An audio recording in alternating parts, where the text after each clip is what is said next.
Hello दोस्तों, कैसे हो आप सभी दोस्तों। आज की इस वीडियो में हम बात करने वाले हैं एक्सटेंडेड यूक्लिड थ्योरम के बारे में। दोस्तों ये हमारी जो नंबर थ्योरी है सीरीज़ है उसकी ये तीसरी वीडियो है। पहली तो हमारी इंट्रोडक्शन थी, बाकी मैंने आपको यूक्लिड थ्योरम के बारे में बताया, मैंने आपको फैक्टोरियल के बारे में बताया है। तो बेसिकली आज हम बात करेंगे एक्सटेंडेड यूक्लिड थ्योरम के बारे में। अगर आपने यूक्लिड थ्योरम नहीं पढ़ी है तो मेरी चैनल पर जाकर आई बटन में और नीचे डिस्क्रिप्शन बॉक्स में दोनों में उसका लिंक मैंने दे दिया है, उसको आप जाकर चेकआउट कर लीजिए। क्योंकि यूक्लिड थ्योरम अगर आपको समझ में नहीं आएगी तो आपको एक्सटेंडेड यूक्लिड थ्योरम भी समझ में नहीं आएगी। और एक्सटेंडेड यूक्लिड थ्योरम के बारे में आपको बताना चाहूँगा, बहुत ही ज़्यादा इंपॉर्टेंट थ्योरम है ये। आप किसी भी एग्जाम को ले लीजिए, टीसीएस कोड वीटा में ले लीजिए, और भी आप हैक विद इन्फी या कोई भी आप एग्ज़ाम देने जाते हैं तो ये नंबर थ्योरी जिसमें भी आएगी, ये एक इम्पोर्टेंट थ्योरम है। इसमें बेसिकली ये यूज़ क्यों आती है, तो बेसिकली हम मान के चलते हैं, जैसे मान लीजिए आपको TCS code Vita mock Vita में भी एक क्वेश्चन आया था कि आपको मॉड इनवर्स निकालना था एक क्वेश्चन में, जो कि था हमारा प्रोबेबिलिटी वाला क्वेश्चन। अगर आपको याद हो, अगर आपने टीसीएस मॉक वीटा के क्वेश्चन नहीं देखे हैं तो उसकी भी वीडियोज़ मैंने आपको बना के दी हुई हैं, ऊपर आई बटन में, नीचे डिस्क्रिप्शन बॉक्स में, दोनों में उसका लिंक है, आप जाकर चेकआउट ज़रूर करिएगा। इस वीडियो में लास्ट तक बने रहिएगा, बीच में छोड़ के मजा आइएगा, क्योंकि ये बहुत ही ज़्यादा इंपॉर्टेंट टॉपिक है। तो बेसिकली एक्सटेंडेड यूक्लिड थ्योरम क्या बोलती है कि मान लीजिए अगर हमें एक नंबर है ए, एक नंबर है बी, अगर हमें ए का मल्टीप्लिकेटिव मॉड इनवर्स निकालना है अंडर द मॉड्यूलो बी, मतलब ए मॉड्यूलो बी का, हम सिंपल लैंग्वेज में बोले तो ए मॉड्यूलो बी का हमें मल्टीप्लिकेटिव इनवर्स निकालना होता है, तब हम यूज़ करते हैं extended Euclid theorem. Extended Euclid theorem क्यों बोला जाता है इसको, क्योंकि ये थ्योरम जो है वो यूक्लिड थ्योरम का ही एक एक्सटेंडेड वर्जन है। मतलब यूक्लिड थ्योरम को बेस मानकर यूक्लिड थ्योरम को उसमें कुछ अपडेशन करने के बाद हमें एक्सटेंडेड यूक्लिड थ्योरम मिलती है। तो इस थ्योरम में है क्या, बेसिकली हम इसको जानते हैं। तो सबसे पहले हम जानते हैं कि जब हम यूक्लिड थ्योरम बुलवाते हैं, यानी कि जीसीडी ए कॉमा बी, और अगर जब हमारा जो बी है वो ज़ीरो हो जाता है तो हम रिटर्न कर देते हैं ए को। और अगर ऐसा नहीं है तो हम क्या करते हैं, हम जीसीडी को रिकर्सिवली दोबारा कॉल करते हैं और ए की जगह पर हम क्या रख देते हैं, बी मॉड ए, और जो बी है उसकी जगह पर हम ए रख देते हैं। तो रिकर्सिवली इसको कॉल करते हैं और ये लास्ट में हमें जो ए है वो ज़ीरो, जब भी हमारा बी ज़ीरो हो जाएगा तो हमें ए मिल जाएगा, यानी कि उसका जीसीडी हमें मिल जाएगा। तो एक्सटेंडेड यूक्लिड थ्योरम क्या कहती है, एक्सटेंडेड यूक्लिड थ्योरम मतलब एक यूक्लिड थ्योरम जो है, यूक्लिड थ्योरम जो है वो आपको जीसीडी फाइंड आउट कर देगी दो नंबर्स का। लेकिन extended version of Euclid theorem जो है वो आपको कोफिशिएंट्स फाइंड आउट कर देगी कि कौन सी वैल्यूज से आपको ये जीसीडी मिल सकता है। मान लीजिए आपको क्वेश्चन में दे रखा है कि कोई दो नंबर हैं जिनका जीसीडी है 15, तो वो आपको नंबर फाइंड आउट करने हैं कि कौन कौन से वो नंबर हैं। तब आपका यूक्लिड थ्योरम काम में नहीं आएगी, आपको एक्सटेंडेड यूक्लिड थ्योरम को यूज़ करना पड़ेगा। समझ रहे हैं आप बात को, आपको एक्सटेंडेड यूक्लिड थ्योरम को यूज़ करना पड़ेगा तब। तो बेसिकली हम इसको ड्राइव कर देखने वाले हैं कि एक्सटेंडेड यूक्लिड थ्योरम को हम ड्राइव कैसे करेंगे, कैसे इसको अप्रोच करेंगे। तो देखिए, जैसा कि हम यूक्लिड थ्योरम में देख सकते हैं कि हम ए को रिप्लेस कर रहे हैं बी मॉड ए से। लेकिन उससे पहले हम क्या बात देखते हैं, हम यूक्लिड थ्योरम में कब हम जीसीडी मानते हैं कि हाँ ये हमारा जो नंबर है वो जीसीडी है, हम तब मानते हैं जब एक नंबर हमारा ज़ीरो बन जाता है। तो basically A into X plus B into Y is equals to GCD.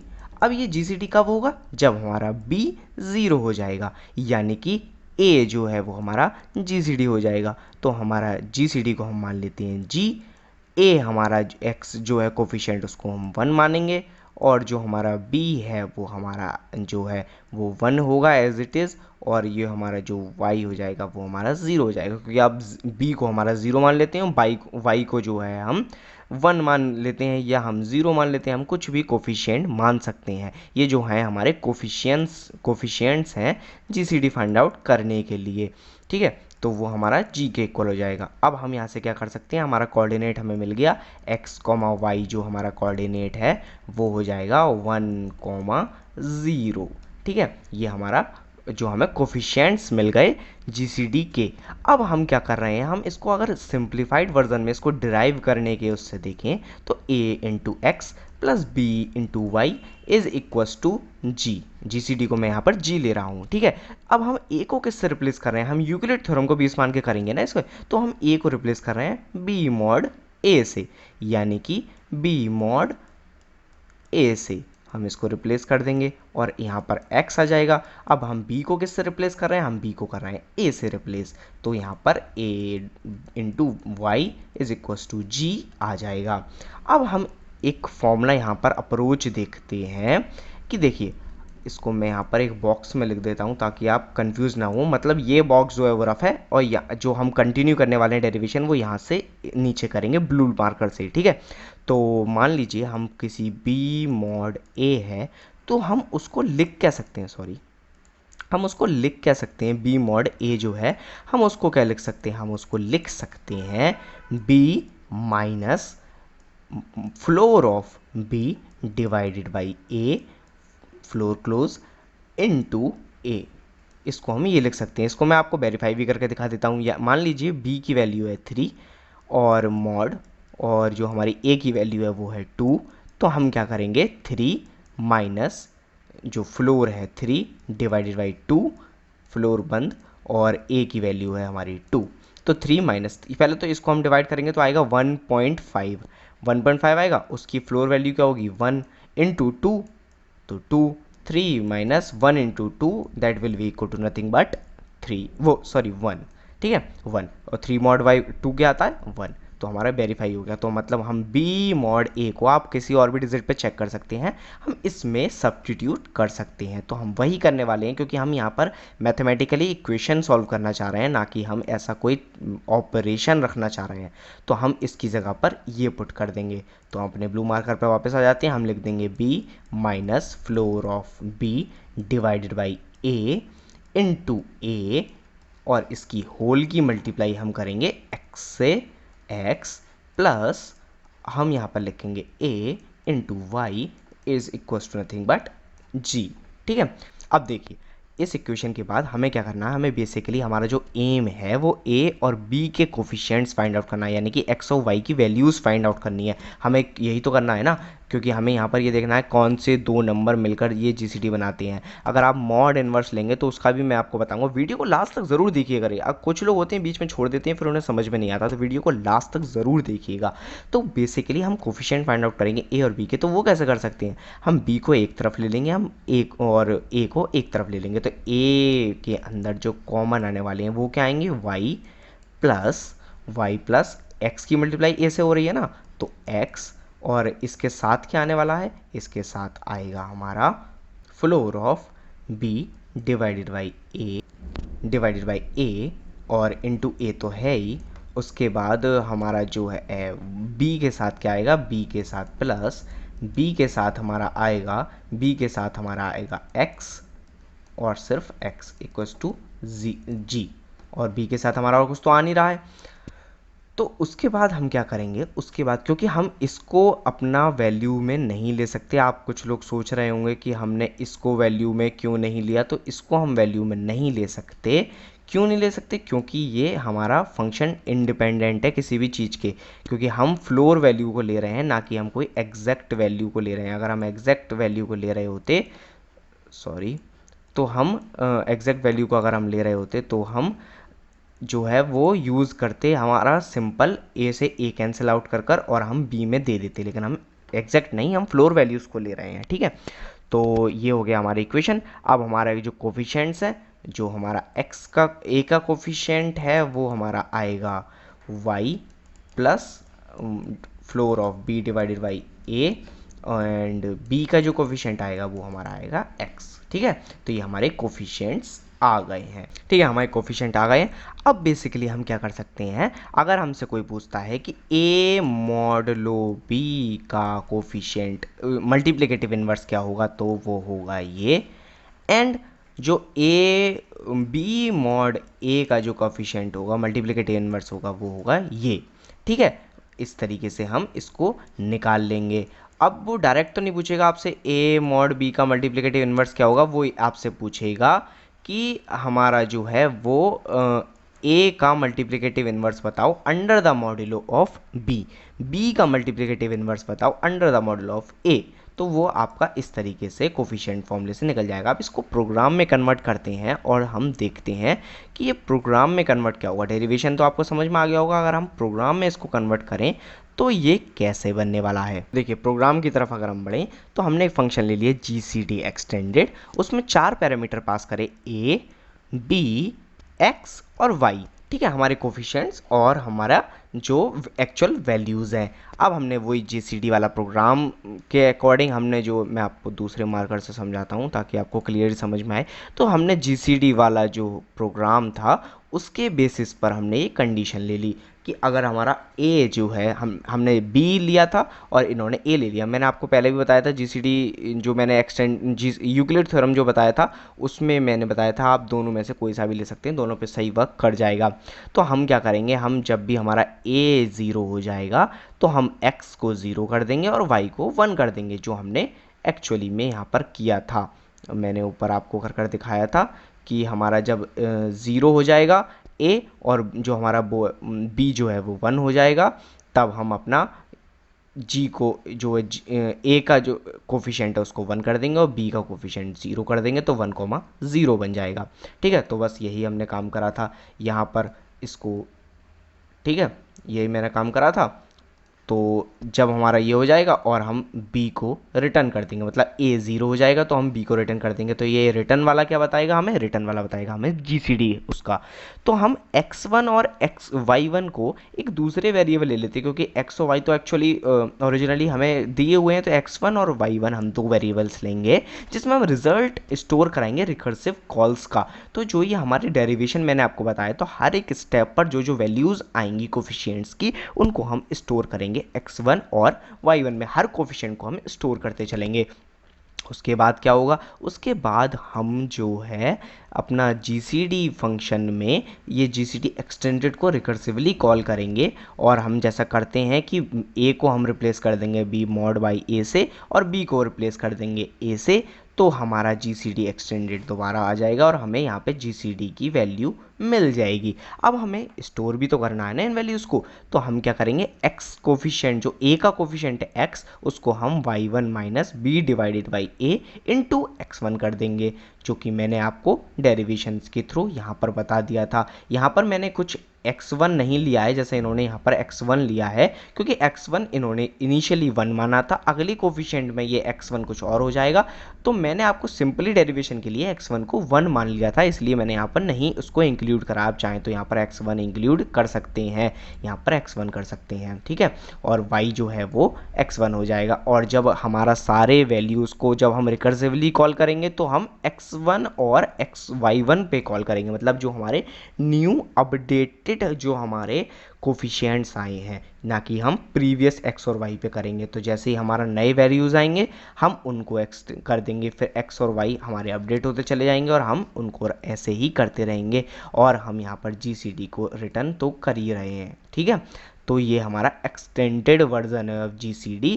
तो ये कहाँ कहाँ पे यूज़ होता है मैंने आपको ये बता दिया। अगर आपको कहीं पर a का मल्टीप्लिकेटिव इन्वर्स निकालना है under the modulo of b, या b का मल्टीप्लिकेटिव इन्वर्स निकालना है under the modulo of a, तो आपको एक्सटेंडेड यूक्लिड थ्योरम का यूज़ करना है। सेम प्रोग्राम जो मैंने आपको ये दिया है, बस यही करना है। डेरिवेशन मैंने आपको बता दिया, GCD कैसे कैलकुलेट कर रहे हैं, और जो नए कोफिशिएंट्स आए हैं उनको हम रिकर्सिवली कॉल करते जा रहे हैं। तो चलिए इसको ड्राई रन कर देखते हैं और देखते हैं ये अप्रोच वर्क कैसे कर रही है। इस अप्रोच को समझने के लिए पहले आपको रिकर्जन में स्ट्रॉन्ग होना पड़ेगा, क्योंकि इसमें रिकर्जन का काफ़ी यूज़ होने वाला है। तो मान लीजिए a की वैल्यू है हमारी, जो प्रीवियसली हम मानते हैं a की वैल्यू को हम मान लेते हैं 15 और b की वैल्यू को हम मान लेते हैं 10। ठीक है, तो हमारा जो पहली फंक्शन कॉल होगी और x और y की इनिशियल वैल्यू 1 होगी। ठीक है, तो हमारी जो पहली कॉल होगी वो होगी 15, 10, 1, 1। ठीक है। अब ये 15,1 पे आया। अब ये चेक करेगा क्या a की वैल्यू 0 है, तो नहीं, और हमारी जो है वो x1 की वैल्यू 1, y1 की वैल्यू 1 को, और ये दोबारा कॉल कर देगा। तो b मॉड बाई a क्या हो जाएगा, ये हो जाएगा 10 मॉड बाई 15 होता है 10, और ये a को इससे सब्स्टिट्यूट कर देगा तो 15,1,1।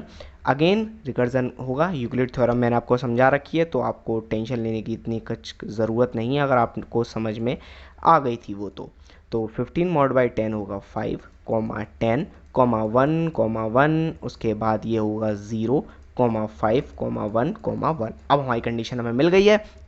a की वैल्यू हमारी 0 हो गई है, x की वैल्यू को आप ये 0 कर देगा, y की वैल्यू को 1 कर देगा और रिटर्न कर देगा b को। तो रिटर्न होकर कहाँ पर पहुँचेगा, ये रिटर्न होकर यहाँ पर पहुँचेगा। GCD की जो वैल्यू होगी वो होगी b, यानी कि b हमारा क्या है, b हमारा है 5, तो GCD की वैल्यू होगी 5। और x1 की वैल्यू क्या होगी, x1 की वैल्यू होगी 0, y1 की वैल्यू क्या होगी, y1 की वैल्यू होगी 1। तो ये हमारे फॉर्मूले में आएगा, तो x की वैल्यू इस फॉर्मूले के थ्रू बन जाएगी 1 माइनस x1 की वैल्यू 0, तो यहाँ पर 0 आप करेंगे तो कुछ भी हो जाएगा, तो x की वैल्यू हो जाएगी 1, और ये y1 की वैल्यू, y की वैल्यू जो है वो हो जाएगी 0। तो GCD जब हमें मिलता है तो हमने जैसा पढ़ा था सेम हमारा वही कंडीशन होती है कि जो हमारा जिस पे GCD मिला है वो हो जाती है 1 और दूसरी वाली 0 हो जाती है। तो हमें सेम कंडीशन मिल गई है यहाँ पर, इसका मतलब हम ठीक रास्ते पर चल रहे हैं। तो ये हमारी वैल्यूज़ हो गई। अब हमारा जो रिकर्जन है वो यहाँ से यहाँ पहुँच चुका है, तो इधर आने के बाद वो GCD की वैल्यू को रिटर्न करेगा, यानी कि GCD वैल्यू 5 होगी, वो 5 को रिटर्न कर देगा सेम। हर बार GCD की वैल्यू वही रिटर्न होने वाली है, वो यहाँ पर दोबारा पहुँचेगा। मैं इसको इरेज कर देता हूँ ताकि आपको समझ में आ जाए। तो वो यहाँ पर पहुँचेगा और GCD की वैल्यू हमारी 5 को रिटर्न करेगा। 5 को रिटर्न करने के बाद x की वैल्यू जो थी हमारी वो थी 1, x की वैल्यू जो थी वो हमारी थी, मैं इधर लिख देता हूँ उसको, x की वैल्यू जो थी वो थी हमारी 1, क्योंकि ये तो 0 हो गया था, और y की वैल्यू थी वो थी हमारी 0। तो हमारा ये यहाँ पर आने के बाद फिर से 0 हो जाएगा, ठीक है। अब यहाँ पर ये इसको लास्ट में आकर GCD को रिटर्न कर देगा, तो यहाँ पर ये आकर 5 रिटर्न करेगा। अब यहाँ पर जब ये 5 रिटर्न करेगा तो हम इस तरफ पहुँचेंगे, तो GCD की वैल्यू तो हो जाएगी हमारी 5, और x की वैल्यू क्या होगी, अब हमारी जो प्रीवियस वैल्यूज़ थी, यानी कि जो प्रीवियस वैल्यू हमारी आई थी वो कैलकुलेट होंगी, यानी कि 1 और 0, 1 और 0। यहाँ पर 0 और 1 था, तो अब हो गई 1 और 0, यानी कि y1 की वैल्यू, x1 की वैल्यू तो हो गई 1 और y1 की वैल्यू हो गई 0। तो इसके अकॉर्डिंग यहाँ पर आएगा वैल्यू, b की वैल्यू क्या थी, यहाँ पर b की वैल्यू थी हमारी 15 और ये थी 10। तो 15 divided by 10 is equals to approximately 1.5, और उसका फ्लोर होगा 1, तो 1 into 1 that will be equal to nothing but -1। और y की वैल्यू क्या होगी, y की वैल्यू हो जाएगी x1, यानी कि 1 एंड -1, ठीक है। तो ये आपका इक्वेशन आ गई। अब ये यहाँ पर रिटर्न कर देगा GCD की वैल्यू अगेन 5, GCD की वैल्यू अगेन 5। बस लास्ट स्टेप बचा है, वीडियो में आगे तक बने रहिएगा, वीडियो को छोड़ के मत जाइएगा। थोड़ी टिपिकल भी हो रही होगी तो भी कोई बात नहीं है, आपको समझ में आ ही जाएगा। तो ये हो गई यहाँ पर 1 और -1। उसके बाद ये आपका जो है वो y1, यहाँ से आपकी GCD की वैल्यू आ गई 5, और x की वैल्यू क्या हो गई थी -1, और y की वैल्यू हो गई थी 1।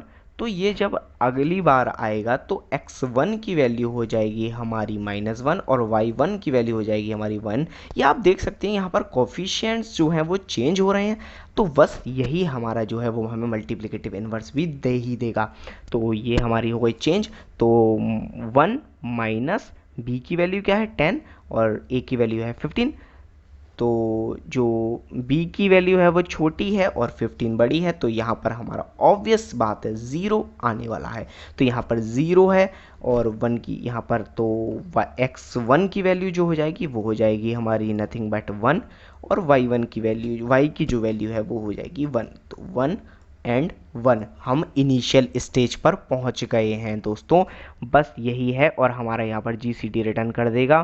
ठीक है, तो ये आपका GCD फाइंड आउट हो गया। अब एक कंडीशन जो मैंने आपको शुरू में बताई थी कि A modulo by B under A multiplicative inverse under the modulo of B जो है वो x होता है, और B under the modulo of A का मल्टीप्लिकेटिव इनवर्स y होता है। लेकिन अगर आप यहाँ पर वो वैल्यू से कंपेयर करेंगे तो वो नहीं आएगा, क्योंकि ये जो कंडीशन है वो तब वैलिड होती है जब आपके A और B जो है वो को प्राइम्स हो, यानी कि इन दोनों का GCD 1 आए। तो अगर आपने जैसे ये कैलकुलेशन करा पूरे फॉर्मूले का तो GCD आपका आया 1, तब आप कंक्लूड कर सकते हैं कि जो x और y की वैल्यूज़ हैं वो आपकी मल्टीप्लिकेटिव इनवर्स दे रही हैं। लेकिन अगर ऐसा नहीं आया तो वो आपका फेल हो गया। ठीक है, वो आपका फेल हो गया। तो ये आपका मल्टीप्लिकेटिव इनवर्स निकाल देगा जब आपके दोनों नंबर को प्राइम होंगे। तो ये थी मेरी वीडियो एक्सटेंडेड यूक्लिड थ्योरम के बारे में। अगर आपको ये वीडियो अच्छी लगी हो तो इसे लाइक कीजिए, अपने दोस्तों के साथ शेयर कीजिए, कमेंट बॉक्स में मुझे बता दीजिए। अगर आपको कोई भी दिक्कत आई हो, डिस्कशन ग्रुप में हमारे टेलीग्राम ग्रुप को ज्वाइन करिए और उसमें भी मैं आपके सारे डाउट्स क्लियर करता रहता हूँ।